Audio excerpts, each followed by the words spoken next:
સુરત શહેરમાં ઉત્તરાયણ પર્વે દર વર્ષે સેંકડો પક્ષીઓ પતંગના કાતિલ દોરાથી ઇજાગ્રસ્ત થઈ રહ્યા છે. જે સુરતમાં કામ કરતી કરુણા સંસ્થામાં 3 દિવસમાં હાલ 52 પક્ષીઓ ઇજાગ્રસ્ત થયા હતા, તેમાંથી 3ના મોત નીપજવા પામ્યું છે. ઉત્તરાયણ પર્વની સુરતીઓ ધામધૂમથી ઉજવણી કરે છે. જો કે ઉત્તરાયણની મજા કેટલાક માટે સજા પણ બની જાય છે. સુરતમાં દર વર્ષે ઉત્તરાયણના પર્વે અનેક પક્ષીઓ પતંગના કાતિલ દોરાથી ઘવાયા છે. તો સુરતમાં પણ દર વર્ષે અનેક પક્ષીઓ ઇજાગ્રસ્ત થાય છે અને કેટલાક મોતને પણ ભેટે છે. ત્યારે ઉત્તરાયણના પહેલા સુરતમાં કરુણા સંસ્થા દ્વારા પક્ષીઓ માટે સારવાર કેન્દ્ર શરૂ કર્યું હતું, જ્યાં 3 દિવસમાં 52 ઇજાગ્રસ્ત પક્ષી આવ્યા હતા, જેમાંથી એક ઘુવડ, કબૂતર અને એક કાગડાનું મોત નીપજવા પામ્યું છે. ધર્મેન્દ્ર પી સંઘવી, ચંદ્ર અશોક સોમ સંસ્થા કરુણા સુરત. જે 2 દિવસમાં કેટલા પક્ષી ઘવાયેલા આવ્યા છે, કઈ પ્રકારની ટ્રીટમેન્ટ ચાલે છે? 3 દિવસમાં અત્યાર સુધી 52 પક્ષીઓ આવ્યા છે ઘવાયેલા, જેમાં 2 ઘુવડ, 47 કબૂતર અને 2 કાગડા, જેમાંથી અત્યારે 1 ઘુવડ, 1 કાગડો અને 1 કબૂતરને અમે નથી બચાવી શક્યા, જેનું અમને દુઃખ છે. અમે ઈચ્છીએ છીએ કે પતંગ રસિયાઓ આ તહેવારને આપણે સારી રીતે ઉજવીએ, તહેવારનો વ્યવહાર સમજીને ઉજવીએ.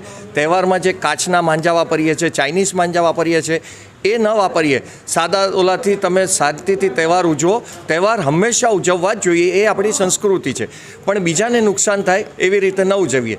જે આવે છે એ પક્ષીઓને અહીંયા સારવારનું કાર્ય થાય છે. અને એક અમારો નંબર છે 9825298063.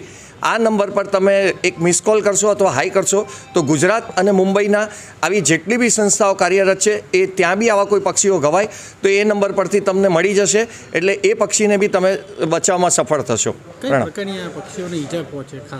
ખાસ કરીને પક્ષીઓની પાંખ કપાઈ જાય છે. આમાંથી જે બચાવ્યા છે એમાંથી બી 20% પક્ષીઓ એવા છે કે જેને પરમનન્ટ રાખવા પડશે. એમાંથી 6 પક્ષીઓની તો પાંખ આખી ઇમ્પ્યુટ એટલે કે કટ કરવી પડી છે, જે હવે પરમનન્ટ કદાચ ઉડી નહીં શકે.